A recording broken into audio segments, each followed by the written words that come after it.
Hi everybody. Today we are talking about having memory loss, so dementia or Alzheimer's, and the word salad, the mixed up words, the mixed up sentences that happen.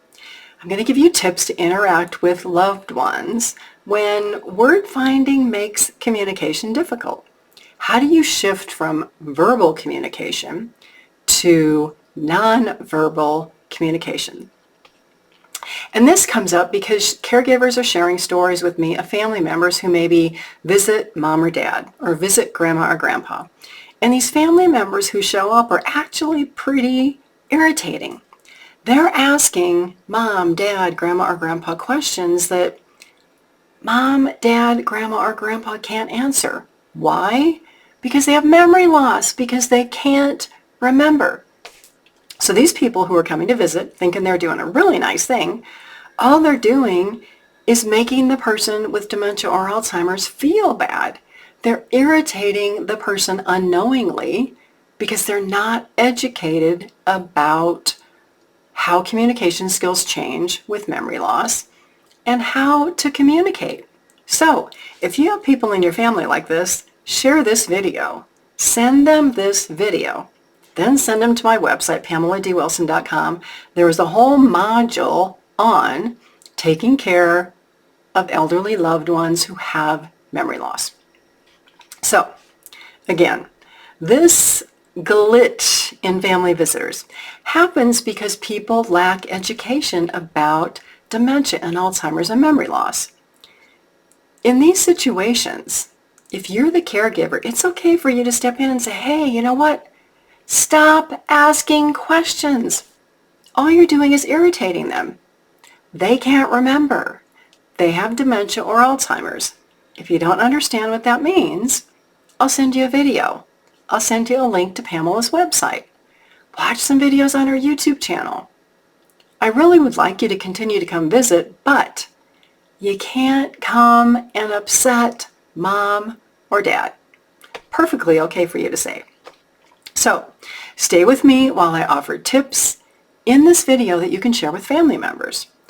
And you can use yourself if you're having difficulty figuring out how do I change from verbal communication to nonverbal communication to make these interactions with my loved one who speaks in word salad terms more comfortable. Okay? If this is your first time on my channel, I am Pamela D Wilson. I'm a caregiving expert, advocate, and speaker with almost 25 years of experience. I've owned an in-home care agency. I've owned a care management agency. I've been a professional fiduciary. I help caregivers and aging adults work through all the aspects of caregiving: health, financial, money, insurance, legal aspects, family problems, navigating hospitals and nursing homes and assisted living communities. A lot of information below. Links to my website, PamelaDWilson.com, ways that you can schedule a one-on-one consultation with me, information about the free courses on my website, my podcast, videos, everything. If you're a return visitor, I thank you so much. Welcome back. I appreciate your continued support, and please do like this video, follow my channel, share this video, comment, even if it's only to say thanks for the video. One little thank you makes a big difference in helping my channel grow and helping more people around the world find these videos. As a caregiver, you can actually help other caregivers by saying thank you. So let's talk first about the different types of word finding difficulties, word salad, related to the diagnosis and the progression of dementia and Alzheimer's and some other health conditions. So these kind of fall into what I call three buckets. So people can become confused and experience memory loss if some acute event happens, like somebody's hospitalized, or they have a stroke, or they have a urinary tract infection, or a person with Alzheimer's or dementia goes into a strange place, which is the hospital. This can cause a lot of mental confusion and delirium. Then we have mental confusion related to a chronic injury that can occur. So maybe somebody has seizures, or they have epilepsy, or maybe they have cancer that goes to their brain and it affects their brain and their memory. Or maybe they are in a car accident and they hit their head and they have a head injury. Head injuries can affect memory loss and mental processing and speaking skills. Then we have probably the more common, the chronic diseases like Alzheimer's, dementia, Parkinson's, that affect the brain and affect the memory and then proceed to affect other brain functions. So brain functions help us speak.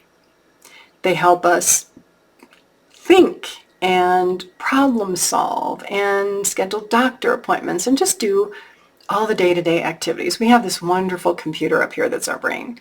When it starts to go haywire, it causes problems. So loss of communication skills for people with dementia, this word salad that starts, right? It can start with the ability to name items or remember names or remember information. Like, I know this is an ink pen, right? And this is a pad of paper. But people with Alzheimer's may struggle to say, what is this thing here? Or they may think that an apple is an orange, or that the toilet is a great place to throw trash or plant flowers in, or things like that. You may also notice other changes, like repetitive speech patterns. Somebody keeps repeating the same words, or they have difficulty reading and comprehending, or they can't write anymore, or they can't put sentences together. And so your loved one starts to speak in like one-word sentences, like apple or hungry or something. Or maybe they get their sentences all mixed up, and this is where that word salad comes in, right? So they may look at dinner and they may say, oh, I need to eat the cow on the table, right? Well, they may be looking at a hamburger or a steak or something. Or they may be looking out the window and they say, purple thing outside the window. What's that? Is it a bird? Is it a purple car? Is it, I don't know what it is, a rainbow, right? They may say apples drink water, or the bus runs fast there. They start to have these conversations with you and you're looking at them like, I have no idea what you're talking about, right? But they're trying to express the words they want to get out. They just don't know how to do it anymore because the brain's malfunctioning. So the biggest thing here is don't correct them or even ask what they mean, because that can be frustrating for them. Imagine you're trying to explain something to somebody and they just don't get it. And this happens even if you don't have dementia or Alzheimer's, right? You can say, show me how to help you. Show me what you want. Can you show me? Can you help me help you? And depending on the person's stage of memory loss, they may actually be able to respond that way. Big thing with difficulty with word finding, and this is another hard thing for people with Alzheimer's or dementia and their caregivers, right? It can affect social interactions with others. So people in the early stages of Alzheimer's or vascular dementia can realize that they're starting to have problems remembering stuff or retrieving words, or maybe they used to go play cards with a group of women or men and now they're not playing, and people don't want to play with them because they're losing, right? But they don't understand they have Alzheimer's or dementia. So people can understand that they're losing words, but they may not relate it to memory loss, Alzheimer's, or dementia. And so that can be super stressful for these people who are saying, gosh, I feel embarrassed when I go out because I see somebody and I can't remember their name. Or I used to be a really good card player and now I'm just like failing, right? So what happens is these people then, because they don't want to be embarrassed or have people upset at them, because nobody knows they have dementia or Alzheimer's, they stop going out and they become socially isolated. So if you're a family member or a friend with, somebody that you know who's having word difficulties, be a good friend or a family member. Ask how or if you can help your friend or your loved one. Investigate the concern behind the word finding. You actually may help somebody that you love receive a diagnosis of Alzheimer's or dementia that no one wants, right? But then it allows them to understand what's going on and to plan for their care. Now, there's always a chance that this word finding problem or memory issue isn't Alzheimer's or dementia. It could be something else. So why not go and have it checked out? So let's go back to social interactions. If people have difficulties with memory and word finding and things like that, maintaining social interactions can actually be good to a degree because they're continuing to talk and have conversations. So this can actually make them feel more connected to people. It can reduce fear and it can reduce the depression and the isolation that very commonly results from having memory loss. Now, as I explained at the beginning of this video, caregivers may want to protect loved ones from people who are coming over and they're asking a lot of questions and they're upsetting the person with memory loss. Don't do that. Educate the people who are coming, because that social interaction for your parent of having their brothers and sisters come visit or having the grandkids come visit or friends come visit, right, is really good for them. And honestly, it's good for you because you get a break. So the big question is, you have this interaction problem, this vocabulary problem. How can you as the caregiver, how can family members and friends and other people learn to interact with a person who can no longer complete full sentences? Maybe they speak and they mix all their words up, word salad. Maybe they have difficulty understanding what other people are saying to them, because what happens is they may remember 2 words and then that sentence goes on and on and on. And by the time the person speaking to them is at the end of the sentence, they can't even remember what the person said. So, to continue social contact, let's look at some things that people can do. And these are simple things, right? What about an activity? Folding towels, coloring, looking through a photo album. You don't need to speak to look through a photo album. You can point to pictures, right? Anything that people can do with hands can be a positive distraction for a person with Alzheimer's or dementia who may be a little nervous or anxious or fidgeting. I would have clients who would every day take all the clothes out of their dresser, fold them, and put them back in. It's a great activity. If your loved ones are doing that, let them do it. Don't stop them. It's something that they can do, and it's obviously something that they feel compelled to do. As long as it's not hurting anybody, it's okay. My parents used to have this drawer in the house they called a junk drawer. Sorting through a junk drawer, even if you take everything out and put everything back in, again, can be an activity with somebody who has memory loss. Some family members will create what I call fidget mats or fidget cloths. It's basically, a piece of cloth, maybe like a towel, 12 by 12 by 24 or 24 by 24, and you can sew on buttons or glue different types of cloth or other things onto this piece of cloth, right? And then you put it in the lap and people just fidget with it. It's like those, that bubble wrap that you get from the store, and you want to just pop all those buttons because they make noise. It's an activity like that, right? It calms you down. And I think there are even fidget things that you can buy. So let's talk about communication and different ways to communicate. So word salad, inability to complete sentences, trouble understanding words, getting things mixed up.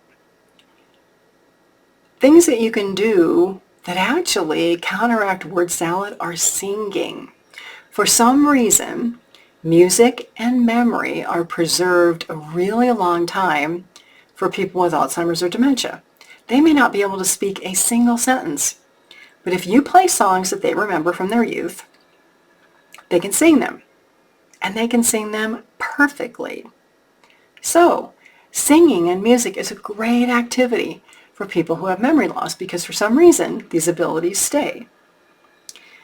So let's talk more about shifting to nonverbal communication. How would you interact with other people if you couldn't speak and you couldn't write?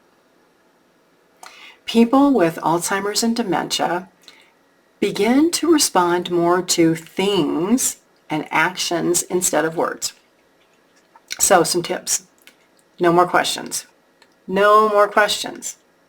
People ask questions because you're trying to initiate a conversation or start a conversation or learn information about other people. Again, person with Alzheimer's or dementia, They're not there anymore. No more questions. Do things. Have a loved one help you make a batch of cookies or sit at the kitchen table and watch you when you're cooking dinner. Go for a walk. Do a physical activity. I will say that walking is the best thing anybody can do for their health, including loved ones with memory loss whose balance can get off and they can become more fall prone, which causes more problems, right? So go for a walk. It's good for you, your health, good for the person with Alzheimer's or dementia. Because eventually, people with Alzheimer's and dementia, their bodies become physically weak and they can do less and less and less, which means they either need to rely more on a caregiver for 24/7 care, or they have to move into a memory care or a nursing home. So the longer you can keep a person with Alzheimer's or dementia physically active, the better.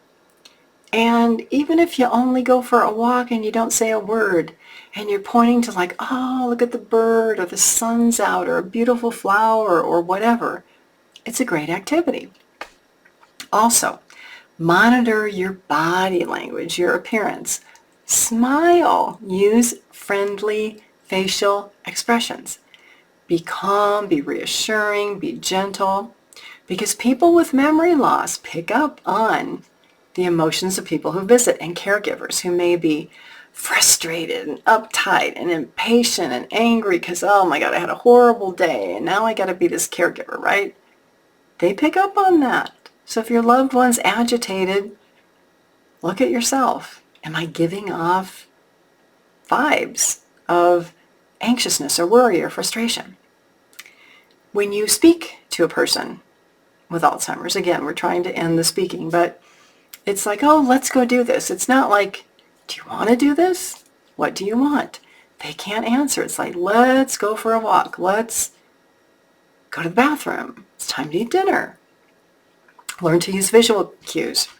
If it's time to eat dinner, put a plate down with food. Bring a loved one to the table and sit them down. Say, hey, it's time to eat. Make more meals that involve finger foods, because as people's Alzheimer's and dementia increase, their ability to use their hands and utensils can get more difficult. So if somebody can just pick up like a small quarter of a sandwich or a carrot or something, much easier to eat.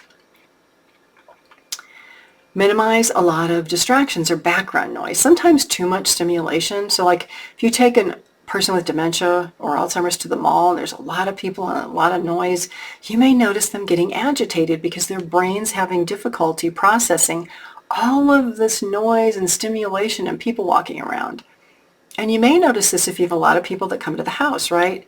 5 people come to visit. It's way too much for the person with Alzheimer's or dementia. So sometimes you got to just have a calm atmosphere. Other things you can do.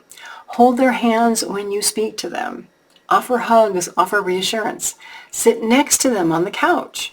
Find ways to connect without having to speak. Think of communicating with loved ones who have Alzheimer's or dementia as adapting your communication skills. Now, a lot of us have learned to do this in the workplace or in business. If you're speaking or presenting to a group of people, your goal is to connect with that group of people. So you may need to adjust the words that you say. You may need to adjust the smile on your face, your physical presence, how you dress, all of that, right? We normally do this as part of our workday or part of interacting with other people. But we don't think of taking those skills that we learned over here into a situation with a person with Alzheimer's. These skills transfer. The goal is you want to create a positive interaction. And sometimes we don't think about it that way because like we're not working, right? Well, if you have someone that you're caring for with Alzheimer's or dementia, you really want them to feel good about seeing you, and you want to feel good about interacting with them.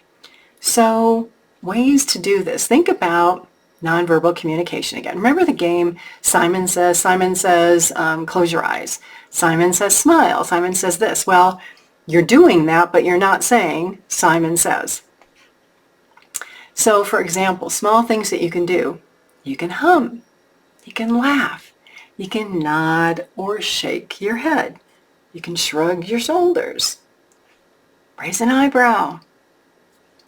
Blow a kiss. Wink at somebody. Nod. Close your eyes. Shake your head. Right? You can do a lot of things. You can repeat the alphabet one letter at a time. You can turn over cards on a table, right? Again, if the weather's nice, go outside. Sit on lawn chairs, put a blanket down, feel the grass, go to a walk, go to the zoo or the botanic gardens when there's not a lot of people there. The challenge is you have to think about nonverbal communication skills and work on them, right? So the way to start this may be to find something that was meaningful for the person who has Alzheimer's or dementia. Again, music or songs that they liked, picture books. Did your loved one enjoy dancing? What about dancing with somebody to music? Oh my gosh, very simple thing. Joyful, happy. Maybe going out in the yard and doing some gardening or woodworking or hiking or crafts, whatever they used to like to do. Because advancing to the later stages of dementia or Alzheimer's does mean communication gets difficult. Family members who understand this and who are willing to work on their nonverbal communication skills can help a lot. You can help with maintaining social contact. You can help giving that person a bright spot in their day, right? When otherwise they may seem to be slipping away into their own little world of isolation where nobody wants to come see them. One of the main complaints of family members is people stop visiting, right? Why do people stop visiting? Because they don't understand Alzheimer's or dementia. They don't know how to communicate nonverbally. They need education. They need suggestions. So if you're trying to learn how to do this, maybe start with just small trial and error things, because it is a lot of times trial and error to figure out what works and what doesn't work. Maybe 15 minutes turning cards over on the table, or maybe 15 minutes of music or dancing or baking cookies or something. Give loved ones who visit ideas about what to do. Ask them to visit once a week for a specific person. Dance with mom or dad. Go sit out in the garden with mom or dad. Look through a picture album. Bake some cookies, all have the dough ready, right? Begin giving loved ones, family, and friends a job so that they feel more comfortable about maintaining social contact and visiting with your loved one. It's good for your loved one with Alzheimer's and dementia, and it is great to give you, as a burned out, exhausted caregiver, a break. I thank you all so much for being here and for being interested in learning more about how to communicate with family members who have Alzheimer's and dementia. Again, please like this video, share my channel, comment, even if it's only to say thank you. Your participation helps other people find their way here. If you're looking for more education, more support, go below this video. My website is there, PamelaDWilson.com. You can schedule a one-to-one consultation with me. Look at my online caregiving courses. Find my caregiving podcast, my blog, my caregiver library. There's a lot of information there based on my 25 years of experience in caregiving and aging. Again, I'm Pamela D. Wilson, caregiving expert, advocate, and speaker. Thank you so much for being here. I will see you all again soon in another video.